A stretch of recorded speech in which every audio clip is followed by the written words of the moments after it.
Welcome everybody to another Skyrim mod series where I show some of the mods I absolutely cannot play without. These are mods that either adds a new gameplay mechanic, new locations to make the atmosphere what it's supposed to be, and even a few sound mods that enhances the overall feel when playing Skyrim. The first video of this series was well received, and some of you even requested for a part 2, so here you go. If you enjoy Skyrim content, be sure to leave a like, subscribe, and watch till the end to please the algorithm gods.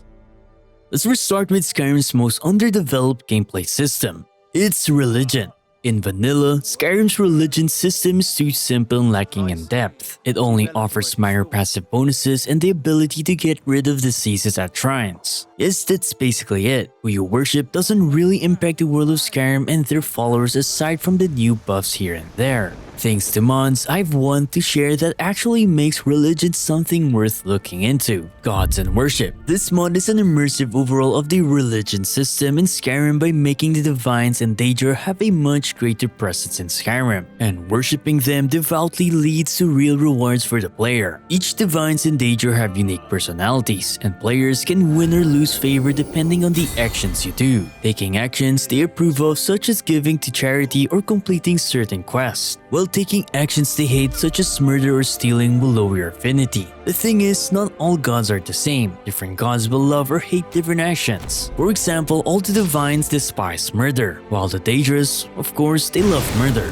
When you dedicate to a god, you'll be marking them as your chosen god. This will allow you to gain affinity with your chosen god, allowing you to gradually unlock new abilities, power, and benefits. Some of the new abilities are like stopping time for 20 seconds. You'll be able to use this if you're a devotee of Akatosh, while being a devotee of Dibella can give you abilities that seduce a person for 300 seconds, and while they are under your spell, they will follow you and fight for you. Being a devotee of Kinnereth, on the other hand, will make animals and Spriggans not attack or they will flee from you. And being a devotee of Boethia, you'll be able to transport you and your target to an arena in Boethia's realm for a one-on-one battle to the death.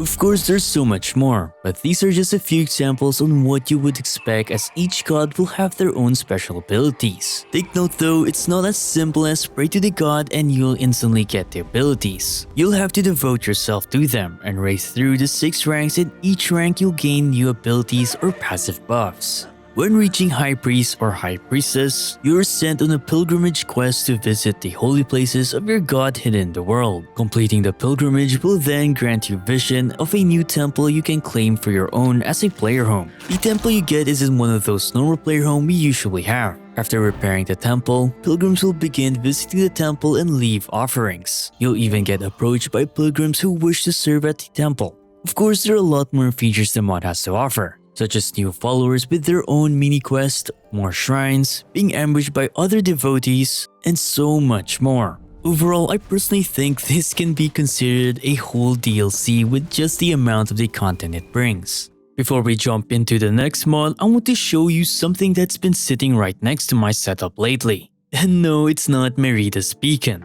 It's called Fume, the sponsor of today's video. Fume is a flavored air device. No vapor, no nicotine, and no batteries, just natural flavor.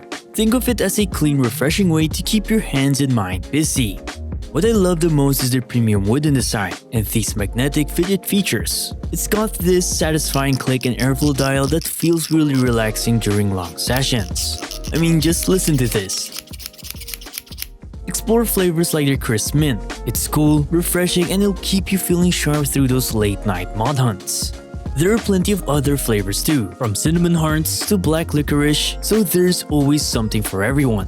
In case you're worried, Fume also takes safety seriously. They continuously fund third-party studies to make sure that the plant compounds in their flavor cores are safe. And the brand is even backed by US doctors who support their research into natural alternatives. Over 500,000 have already added Fume to their daily routine. And if you want to try it out, now's the perfect time. Use my code CAPPANDA at tryfume.com/CAPPANDA and you'll get a free Fume topper when you grab the Journey Pack. Scan my QR code or click the link down below. Once again, thanks to Fume for sponsoring this video. Next, let's move on to a mod that actually makes Skyrim feel much more alive. We know Skyrim's world lacks encounters, and if you've been playing Skyrim for a long time now, you would have already memorized every scripted event. Extended Encounters is a mod that fills the world with Skyrim by adding new random encounters. Whether it's in the wilderness, roads, and even within the cities, you'll truly have a more immersive and dynamic world. Some of the encounters you may experience are encounters such as mercenaries out in the world doing their mercenary job, adventurers traveling, and finally guards clearing bandit camps. You might even get ambushed by wild animals or even a cultist who you unfortunately came across with. Or as simple as a bard singing at the open with 0 people listening. There was even a time when I was just wandering around Whiterun, there was a public execution that was taking place. At first I thought it was Nazim, but it apparently was just an orc prisoner. What's amazing is that these are just a few examples of encounters you may expect. With over 300 plus random encounters, Skyrim's world feel much more alive. I honestly love mods that adds encounters like these as it makes things feel like the region is populated and new events are happening. Plus the author constantly updating the mod is always a big welcome. Even better quest objectives at sea is another mod I cannot play without. This simple mod adds the quest description so that you have a clear sense of where you are supposed to go aside from relying too much to the map markers. In vanilla, quest descriptions are vague, either go and kill this and that without even mentioning exactly where. In an immersion point of view, this is definitely weird because how would the Dragonborn immediately know where to go next? With this mod, quests will now mention the location in an immersive way affecting nearly every vanilla quest. I honestly prefer this more compared to what we had in vanilla, as I noticed I relied too much with the map markers.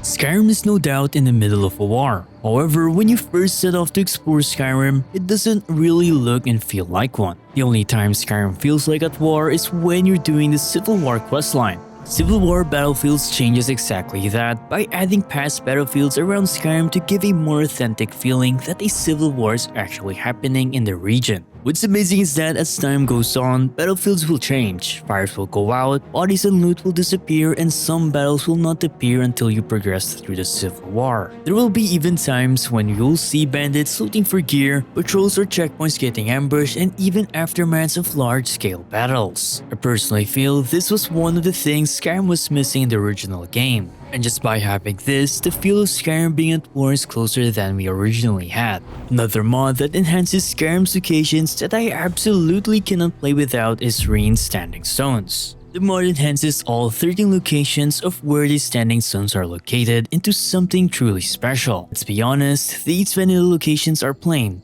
Though it doesn't look entirely bad, it definitely lacks flavor. These standing stones are basically just there at plain sight without much going on. This mod changes that by making each location unique, new structures, enemies lurking around, and a few clutters here and there. The first standing stone we encounter by Lake Ilinalta will now have a new platform for itself, plus an alchemy table right at the corner. When visiting the Lover's Stone, you'll now see a few new ancient structures and clutters, even a Hague Raven guarding the area. The Atronach Stone now has a nice small backstory, where you'll see a dead mage who probably tried to study the ancient stone but was eventually killed by the bandit who now camps around the area. While the ritual stones will now be surrounded by a necromancy who just wishes to learn the powers of the ancient stone, plus entirely changing the structure of the location. Of course, there's a lot more, but the fact that these ancient stones now feel extra unique compared to their vanilla counterpart, it's an amazing overall that I cannot play without.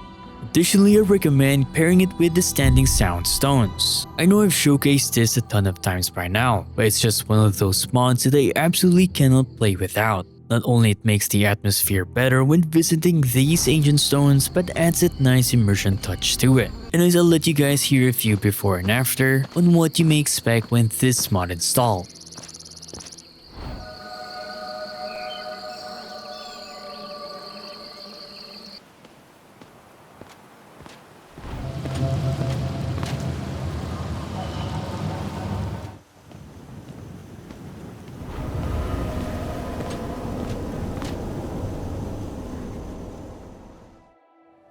Next up, we have Better Smelting. This mod is a simple mod, but I absolutely cannot play without it ever since one of you told me about it in the previous episode. If you find mining annoying, this mod is the one for you as it allows you to finally melt down weapons and armors back into ingots. It was always something I wished, as it's honestly easy to hoard a lot of items when you constantly go around Skyrim or do quests. This forces us to either sell the item or simply store it somewhere at home. However, thanks to this mod, your never-ending loot hoarding journey will now be for a valid reason.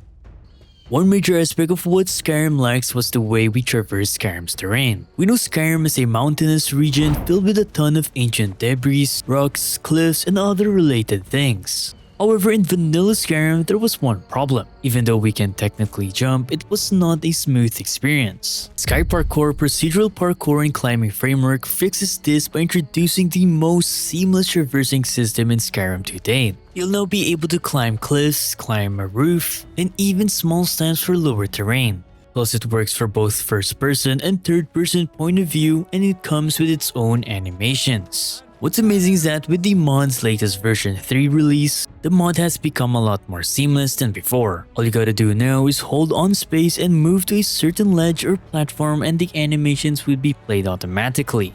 The mod has also added a new stamina system wherein if you don't have any stamina, your character won't be able to do the animation. And depending on the action you'll be doing, different stamina requirement will be applied. So the harder the action you'll do, like climbing on the ledge of a high cliff, the more stamina it will consume compared to just climbing over a shorter cliff. I personally find this mod a must-have as traversing Skyrim's harsh terrain always felt janky ever since. I promise you, once you try this mod, you'll never go back.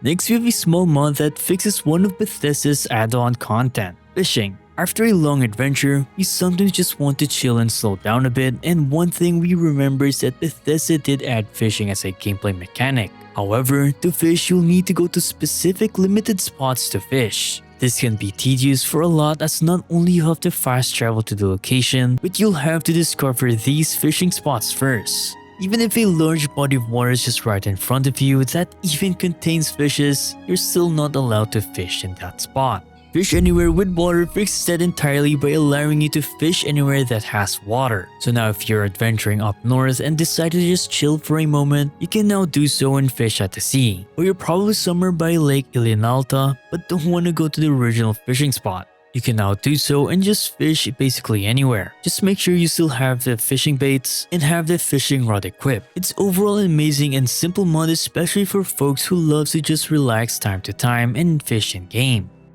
Next, we have Lux. You probably are already using this or at least heard of it, but what bothers me a lot in the original game is the lighting of interiors. Skyrim's interior lighting is almost non-existent. Lights don't naturally emit and even dungeons don't actually look dark. It makes you sometimes think what's the point of torches when you don't actually need them.